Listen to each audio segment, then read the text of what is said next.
दोस्तों, क्या कुछ रिश्ते टूट कर ही पूरे होते हैं? क्या एक पल की मुलाकात से किसी की किस्मत ऐसी बदल सकती है जिसकी किसी ने कल्पना भी ना की हो? आज की कहानी आपको सोचने पर मजबूर कर देगी कि क्या वाकई किस्मत दोबारा मौका देती है। आज सुबह की हल्की धूप अमित की खिड़की से झांक रही थी और उसी धूप में उसकी थकी हुई आंखें चमकने की कोशिश कर रही थी। उसने रात भर पढ़ाई की थी, सरकारी नौकरी का इंटरव्यू आज था और यही उसकी जिंदगी का सबसे बड़ा मौका था। उसकी मां बिस्तर पर लेटी हुई थी, खांसी रुक नहीं रही थी और पिता अखबार के पीछे से महज बार बार अमित को देख रहे थे, जैसे उनका दिल कह रहा हो, बेटा आज वक्त को बदल देना। अमित ने जूते मां की पुरानी साड़ी से साफ किए, बाल ठीक से संवारे और एक बार फिर बैग उठाकर तैयार हो गया। नए कपड़े तो नहीं थे, लेकिन उसका इरादा चमक रहा था। आंखों में एक सपना और दिल में जिम्मेदारी का बोझ था। मां ने कांपते हाथों से उसका माथा छुआ और कहा, बेटा ये लड़ाई सिर्फ तेरी नहीं है, ये हमारे पूरे घर की आखिरी उम्मीद है। अमित ने उनके पैर छुए और बिना कुछ बोले चल पड़ा। उसका दिल अंदर से डरा हुआ था, लेकिन चेहरा पत्थर की तरह शांत था। सरकारी दफ्तर की पुरानी बिल्डिंग, लंबा बरामदा और दर्जनों युवा अपनी अपनी बारी का इंतजार कर रहे थे। हर चेहरा कह रहा था, बस एक बार लग जाए नौकरी, सब ठीक हो जाएगा। जब अमित का नाम पुकारा गया तो उसका दिल एक बार धड़का जरूर, लेकिन उसने अपने कदम नहीं रोके। वो धीरे धीरे इंटरव्यू हॉल की ओर बढ़ा। हर कदम उसके 4 साल के संघर्ष को अपने साथ हुए थे। जैसे ही उसने दरवाजा खोला, सामने 3 लोग बैठे थे, 2 पुरुष और एक महिला। और उस महिला को देखते ही उसकी सांसें जैसे रुक गईं। वो चेहरा, वो आंखें, वो राधा थी। वही राधा जिससे अमित ने कभी 7 फेरे लिए थे और जिसने 4 साल पहले उसी रिश्ते को अपने घमंड में तोड़ दिया था। आज वही राधा अफसर बनकर उसी का इंटरव्यू लेने के लिए बैठी थी। अमित का चेहरा एक पल को फीका पड़ गया। पलकों में पुरानी यादें उमड़ पड़ी, पर उसने खुद को संभाला, कुर्सी खींचकर बैठ गया और सोच लिया, आज सिर्फ मेरा नाम नहीं, मेरी मेहनत जवाब देगी। मेरे जज्बे की परीक्षा है ये। अमित ने अपनी सांसों को काबू में किया और सिर ऊंचा रखकर सामने देखा। तीनों इंटरव्यूअर अमित का बायोडाटा पढ़ रहे थे, लेकिन राधा वो कभी कागज देखती, कभी अमित का चेहरा। उसकी आंखों में एक झिझक थी और शायद एक डर भी कि कहीं ये सामना उस तूफान को ना जगा दे जिसे उसने खुद 4 साल पहले छोड़ा था। लेकिन अमित के चेहरे पर ना कोई शिकायत थी, न कोई झुकाव, बस एक गहरा आत्मविश्वास था। वह अमित अब वही नहीं था जो कभी राधा के तानों में चुप रह जाता था। वो अब तप कर निकला हुआ लोहा था जो अब झुकना नहीं जानता था। इंटरव्यू शुरू हुआ। पहले सवाल पर अमित का जवाब सीधा और साफ था। दूसरा सवाल आया। अमित की आवाज थोड़ी और गूंजने लगी। तीसरे, चौथे, 5वें, हर सवाल पर अमित का जवाब जैसे तैयार ही था। उसे किताबें याद नहीं थीं, उसे जिंदगी के तजुर्बे याद थे। हर वाक्य में उसका दर्द था, उसका धैर्य था और उसका सपना था। राधा अब बस सुन रही थी। उसके होठ सूख चुके थे और आंखें भरने लगी थीं।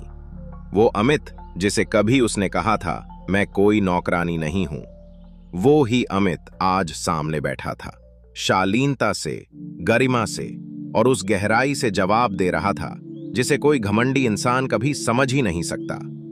1 घंटे का इंटरव्यू खत्म हुआ। अमित ने सभी का धन्यवाद किया, राधा की ओर बिना किसी कटाक्ष या शिकायत के देखा और बाहर निकल गया।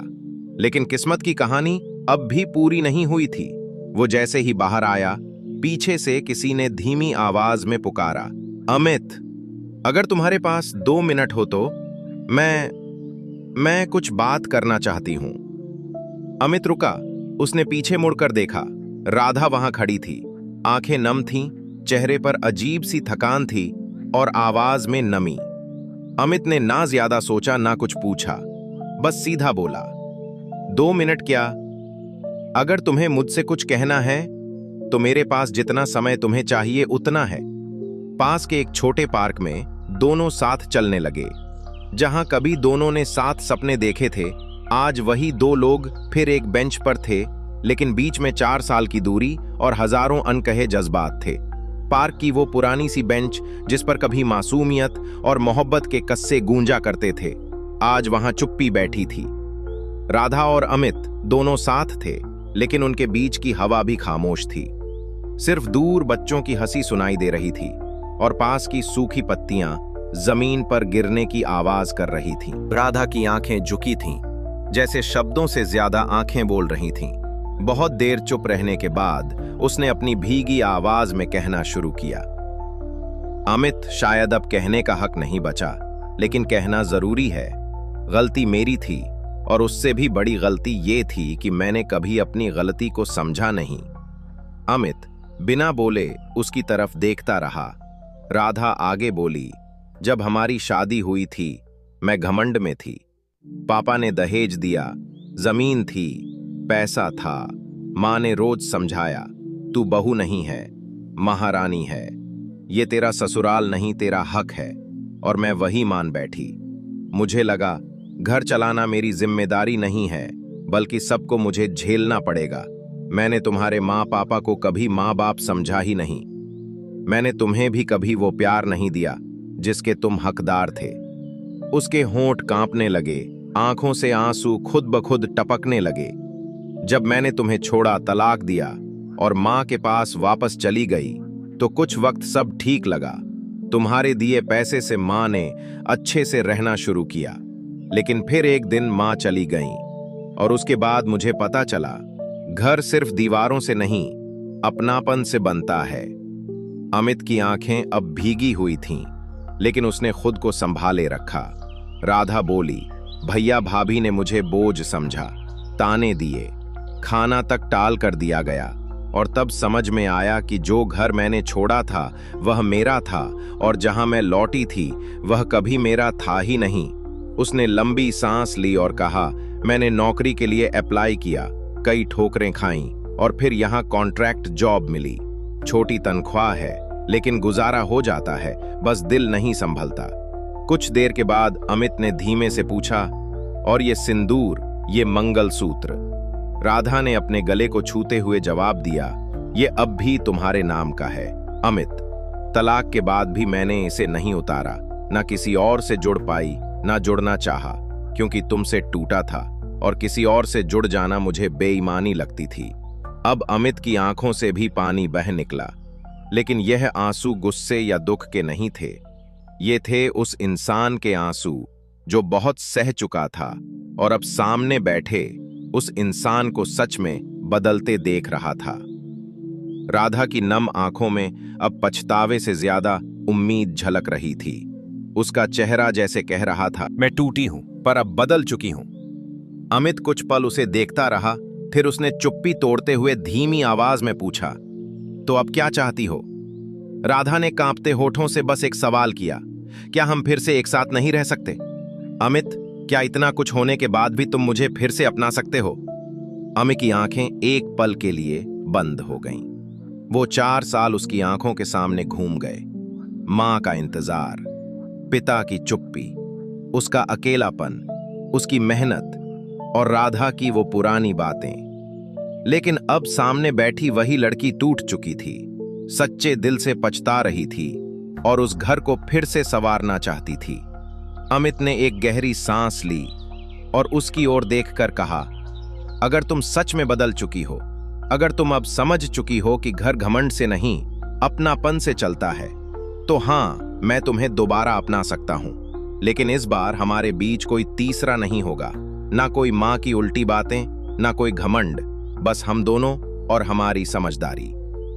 राधा ने उसकी बात पर सिर झुका दिया।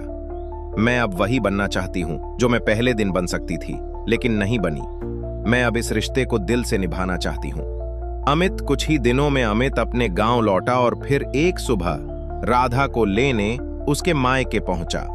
अब वो घर मायका नहीं, बस 4 दीवारें थी जहां किसी को उसकी जरूरत नहीं थी। राधा तैयार बैठी थी, वही सिंदूर, वही सादगी, लेकिन चेहरा पहले से बहुत अलग। झुका हुआ नहीं, बल्कि शांत और परिपक्व दोनों साथ में। घर लौटे मां, जो अब भी बिस्तर पर थीं, जैसे ही राधा को देखा, आंखें भर आई। राधा दौड़कर उनके पैरों में गिर गई। माँ, माफ कर दो, अब मैं कहीं नहीं जाऊंगी। अब मैं आपकी सेवा करना चाहती हूँ। माँ ने कांपते हाथों से उसका सिर सहलाया। बेटी, तू लौट आई, यही सबसे बड़ी दवा है मेरे लिए। उस शाम घर की रसोई में घी की खुशबू फैली। पिताजी राधा की मुस्कुरा रहे थे। माँ की आंखें बार बार राधा को देख रही थीं और अमित वह बस अपने कमरे के कोने में बैठकर आसमान को देख रहा था। शायद कुछ रिश्ते टूट कर ही पूरे होते हैं। अगले दिन रिजल्ट आया। अमित का नाम मेरिट लिस्ट में था। सरकारी नौकरी पक्की हो गई थी। वो घर जो कभी खामोश था, आज हंसी से भर गया। घर में अब एक नई ऊर्जा थी, एक नई उम्मीद। राधा ने अपनी पिछली गलतियों से सीखकर पूरे दिल से घर की जिम्मेदारियों को संभाला। उसने माँ की सेवा की, पिताजी से बातें की और अमित के साथ मिलकर एक नया जीवन शुरू किया। यह सिर्फ एक कहानी नहीं थी, यह एक आईना है उन रिश्तों का जो थोड़ी समझदारी और थोड़ा धैर्य मांगते हैं। ये दर्शाती है कि सच्चा पछतावा और बदलाव किसी भी टूटे हुए रिश्ते को फिर से जोड़ सकता है और जीवन में एक और अवसर हमेशा मौजूद रहता है। आप बताइए, क्या आपको लगता है कि अगर पछतावा सच्चा हो तो टूटा हुआ रिश्ता फिर से जुड़ सकता है? क्या ऐसी बहू को दोबारा एक मौका मिलना चाहिए जो सच में बदल चुकी हो? नीचे कमेंट में जरूर लिखिए। दोस्तों, अगर ये कहानी आपको अच्छी लगी हो तो इस वीडियो को लाइक करें और ऐसी और कहानियां सुनने के लिए Ananya Bharti inspired YouTube channel को सब्सक्राइब जरूर करें। तब तक मिलते हैं हम आपसे एक और प्रेरणादायक कहानी के साथ। तब तक आप अपना ख्याल रखें। धन्यवाद।